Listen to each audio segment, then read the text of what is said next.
Welcome back to Movie Matrix. Today we are breaking down Sheriff Country Season 1 Episode 3. Before we begin, make sure to like, subscribe, and turn on notifications. Now let's jump straight in. The episode begins with an armored money transport getting robbed. Elsewhere, Mickey, Wes, and Sky try to enjoy breakfast at the meet-up, but can't because of all the looming locals. Mickey tries to tell Sky to put the Brandon Barros case behind her, but she can't. Matters are not helped when Brandon's brothers walk in. Mickey tells Sky it's a small town, and it's going to happen. She then asks the boys if they've been sitting in her house and reminds them that she can arrest them for that. One of the brothers tells her that the only one who needs to be arrested is Sky. The standoff ends when Mickey gets the call about the armed robbery in progress. Mickey arrives at the scene to learn from Cassidy Campbell that the robber got away with almost $200,000. Every camera that has an angle to the scene is spray-painted blue, but a couple of witnesses did see a black Dodge fleeing the scene. Mickey then questions the armored truck driver, Carl Cheney, but he doesn't have much to add. Carl goes and asks if the lady at the dealership is going to be alright because he accidentally clipped her when he let off 3 rounds at the robber. Mickey runs over to Heather Franklin and discovers that she has a through-and-through gunshot wound, but is going to be okay. After speaking with Heather, Nathan Boone tells Mickey that he's sorry for talking to Sky. Mickey says he didn't talk to her, he interrogated her. Boone says he brought her water, and she volunteered information. Before the conversation gets much further, Mickey receives a call from the sheriff of Alameda County. Boone tells her that he applied for a position there, and the sheriff is probably just checking his references. Before Mickey goes any further, she sees a possible suspect walking away from the crime scene, and a call comes in about another possible suspect. Mickey goes after one, and Boone goes after the other. Both Mickey and Boone catch their guy, but both have white coveralls. Cassidy then shows up at the scene with 3 more guys who are wearing white coveralls. Back at the station, the 5 men tell Mickey and Boone that they simply responded to an online ad about a job paying $100 an hour to paint a wall. Boone asks who paid them for the gig. The guys say they never spoke with the guy. It was contacted through email, and he told them to wear coveralls and a mask. The interesting part is that the men say there were 6 of them, but only 5 were arrested. After questioning the guys, Mickey receives word that Heather is out of surgery and decides to go speak with her. Sky can't stay off social media, so Wes steals her phone and drops it in a flower vase. He promises to buy her another one tomorrow. He jokes about taking her out of town, then asks what's weighing on her. She says she thinks she should talk to the police because she knows something that might help them. Wes tells her the burden of proof is on them. Before the conversation goes any further, a brick comes through the window. Cassidy tells Mickey and Boone that she got 2 more witnesses who say they saw a black Dodge leaving the area. Seconds after this, Mickey learns about the brick from Sky. Sky tells her that Wes took off, but Brandon's brothers are just lashing out because they lost their friend, like she did. Mickey tells her to lock the door, and she'll send someone over. Cassidy volunteers to go. When Mickey and Boone get to the hospital, they find that Heather is leaving. Mickey says she's surprised she's been discharged so soon. Tom Franklin says she's not being discharged, she's leaving because she's worried about a big summer sale at the dealership. He goes on to explain that this year hasn't been the best year for sales, and they are really depending on the sale to sell some vehicles. Boone asks Heather to walk them through her morning. She does, but didn't see any car or men in coveralls. Wes rides around with a gun while Mickey returns home to check on Sky. Someone shows up at the door. It turns out to be Miranda Fraley and Rick Fraley. Sky tells Rick that she really misses Brandon. He says he misses him too. Elsewhere, Miranda tells Mickey that folks are talking about her not being up to the job, and maybe Boone should be sheriff. Mickey says Boone is leaving. Miranda says folks are also saying that Mickey fired Boone, so he can't look into Sky's cash. Mickey tells her about Boone resigning. Mickey says she guesses she'll always be the girl from Deadwater. Rick asks Sky if she knew that he and Brandon were friends. Sky asks if he's using it. He says no, but just doesn't mention it to Mickey. Miranda apologizes to Mickey for how the family treated her when Travis Fraley brought her home, but says she's in charge of the family now, and wants to have a relationship with her and Sky. After Miranda leaves, Boone calls Mickey and tells her that Deputy Ted Chung saw a black Dodge matching the description, chased him down, and ran the guy's rap sheet. He's apparently got a list of priors as long as Boone's arm. Back at the station, Boone introduces Mickey to Dawson Raines.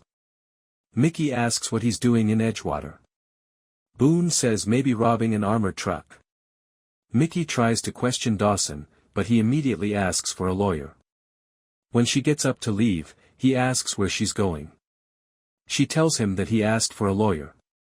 He asks her if she is going to ask him about the bank job. She tells him that he was brought in on traffic charges. He says he might have seen something that she might be interested in. Wes goes to the meetup to confront Brandon's brothers, but finds that they are there with Cassidy. Cassidy tells Wes that the judge already signed the TRO order, and if they come within 500 feet of Sky, they will be subject to arrest. Wes tells her that she grew up here and knows how things are around there. She tells him that he seems more worried about protecting his reputation than Sky. Dawson tells Mickey that he was at the gas station, buying some smokes, when he heard shots. He then tells her to check the alley between Merced and 3rd because that's where the robber ran. Mickey tells Boone to take some deputies at First Light and see if the robber left any clues. Mickey lets Dawson go, but immediately has him rearrested for evading a police officer. Wes hides in the back of Brandon's brother's truck and waits for them to get in. He gives them the brick back and tells them about when he lost his wife. He then threatens them if they come near Sky.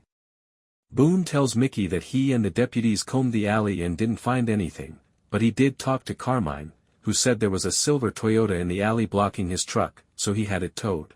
Boone ran the plates and discovered that the car belonged to Franklin Motors. Tom picked up the car less than an hour ago. Boone and Mickey go to the lot to check out the car. They run into Tom, who acts extremely nervous. After the meeting, Mickey tells Boone that it was Heather who robbed the bank. Boone tells her that it was Tom. Mickey and Tom discuss their theories for the robbery. They still can't agree on who committed the robbery, but they do agree that the money is in the silver Toyota. While watching the car, Boone says it's possible that Tom and Heather committed the robbery together. Mickey says she doesn't think so based on the way Heather looked at Tom in the hospital. Boone tells her she's too close to the town and that sometimes impedes her investigation, whereas he has to always follow the evidence. While they are discussing this, the silver Toyota moves. Mickey and Boone pull out and follow it. They follow the car all the way home, but can't stop or search the vehicle because they don't have a warrant or probable cause. Back at the station, while discussing the case, Boone and Mickey realize that Tom and Heather don't trust each other. They decide to use this to draw a wedge between them. Mickey approaches Heather and tells her that they think Tom robbed the armored truck. Boone approaches Tom and tells him that Heather is blaming the robbery on him. Heather doesn't break, but Tom ends up trying to show Boone where the money is. By the time Heather and Mickey arrive at the Franklin's house, Tom is showing Boone the money in the back of the car. The only problem is that the money is no longer there. Despite that, there is blue spray paint, which is enough to get a search warrant. Tom tells them they don't need a search warrant and shows them the money under the interior. It turns out it was Heather who robbed the truck. Back at the station, Mickey tells Boone that he was right about Heather and Tom not trusting each other. He tells her that he doesn't think Sky killed Brandon, but he doesn't think she didn't kill him either. She tells him that he's a good cop and she's glad he's investigating the case. She told the sheriff down in Oakland the same thing. Boone tells her that Brandon wasn't just some low-level pusher, and the DA is moving off Sky. She thanks him. Mickey meets Dawson in a motel room and makes love to him. It turns out that he was an undercover DEA agent. She tells him that he didn't have to get himself arrested just to tell her what he saw. He says he tried to call, but she didn't pick up. He asks about Sky. She says that's not what they do. He says it could be. She says she should go. Jerry Sager comes into the station to speak with Boone. Boone asks Jerry if he has ever seen Brandon dealing out of Jameson Park because his shop is just right down the street. Jerry says that he helped Mickey arrest him just a few days before he was killed. Jerry then tells him about the whole incident. Cassidy shows up and tells Boone that it's not how it sounds. Boone asks Jerry to go wait for him in the conference room. Cassidy tells Boone that she took Brandon's drugs but didn't arrest him.